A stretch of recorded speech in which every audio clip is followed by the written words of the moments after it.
So I wanted to demonstrate how easy it is to do a telemedicine visit with DoxyMe. So I've sent myself a text here that comes from DoxyMe, which is one of the ways that you can receive an invitation to DoxyMe. You'll either get a text or an email, depending on your preference. So if you get a text, you'll have this come up on your screen. Hello, this is Dr. Muhammad. Join me for a secure video meeting. And it has a link right under it. So I click on the link and it takes me to the IBJI DoxyMe page. Now here is where I just enter my name. It says, welcome, please check in below to let Dr. Kermit Muhammad know you are here. So I'll type in my name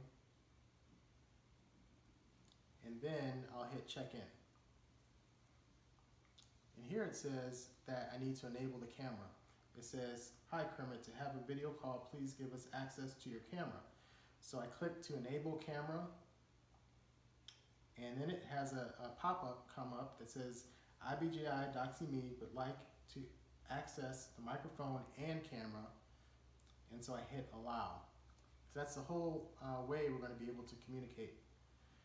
So it says, hi Kermit. Oh, so then it's check me in, and I'm actually in. I'm in the waiting room. So I'm waiting for the doctor, the practitioner, to accept me and to start the visit. So as you can see, that's all that it takes. There's no hardware to install. There's no complicated algorithms to go through. It's easy to have a visit, and it's easy to stay in communication with us, particularly during this difficult time. So thank you for allowing me to give you this demonstration.